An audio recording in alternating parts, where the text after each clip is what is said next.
क्या आपने कभी सोचा था कि पूरी दुनिया से आगे चलने वाले देश जापान के लिए कभी मंदी जैसे शब्दों का इस्तेमाल भी होगा, वो भी इस दौर में? शायद नहीं, लेकिन ये हो रहा है। जापान ही नहीं बल्कि ब्रिटेन, चाइना, अमेरिका जैसे देशों की हालत भी खस्ता ही दिखाई पड़ रही है। एक तरफ जहां ब्रिटेन की इकोनॉमी मंदी की चपेट में आ चुकी है, तो वहीं यूरोप की सबसे बड़ी इकोनॉमी जर्मनी की भी हालत खस्ता ही है। चीन की इकोनॉमी को भी कई मोर्चों पर संघर्ष करना पड़ रहा है और अमेरिका का तो कर्ज उसकी जीडीपी का 125% पहुंच चुका है। ऐसे में हर देश में कुछ न कुछ दिक्कतों के चलते ये सभी देश एक दूसरे की इकोनॉमी पर कहीं न कहीं असर डाल रहे हैं। तो अब सवाल ये भी उठने लगा है कि अब इतने बड़े देश मंदी से जूझ रहे हैं, तो इससे भारत पर इनका क्या असर पड़ेगा? क्या भारत ग्लोबल इकोनॉमी का इंजन बन के उभरेगा?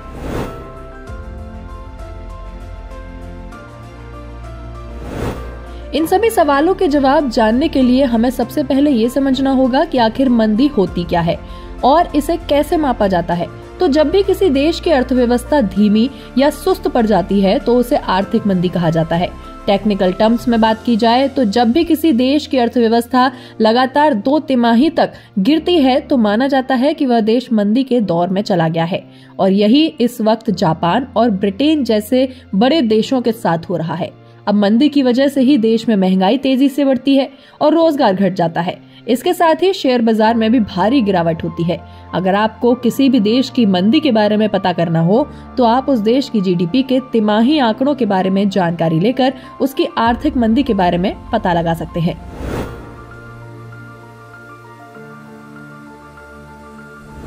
हालांकि ऐसा बिल्कुल नहीं है कि मंदी केवल महंगाई बढ़ने से ही आती है, बल्कि कई बार कई देशों ने महंगाई कम होने से भी मंदी का सामना किया है। अमेरिका और जापान इसके जीते जागते उदाहरण हैं। 1970 में अमेरिका और 1990 में जापान महंगाई कम होने के कारण मंदी के दौर से गुजरे थे।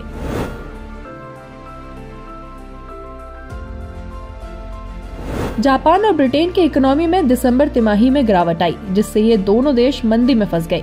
और इसकी मेन वजह है कि जुलाई-सितंबर तिमाही में भी इन देशों की जीडीपी में गिरावट आ गई थी। यानी लगातार दर्ज हुई गिरावट के कारण ही आज जापान और ब्रिटेन मंदी की मार झेल रहे हैं। इसके अलावा अगर चीन की बात की जाए तो यहाँ बेरोजगारी चरम पर पहुंच चुकी है।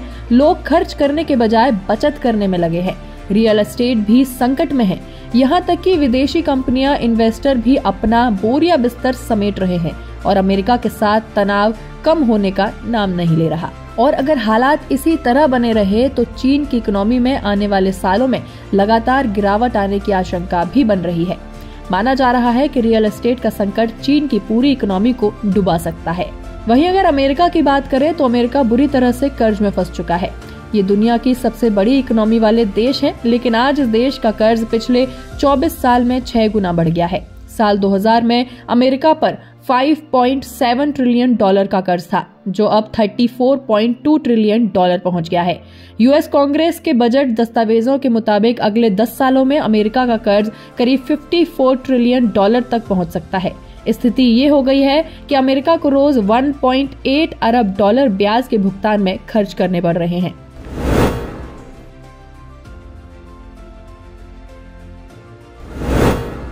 इन सभी देशों में बढ़ती मंदी के बीच भारत एक ऐसा देश खड़ा है जिसकी इकोनॉमी लगातार बढ़ रही है।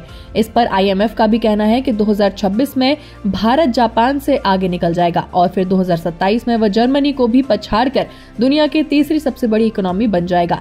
लेकिन वहीं जापान और जर्मनी की इकोनॉमी को देखा जाए तो वो लगातार संघर्ष करती हुई दिखाई पड़ रही है।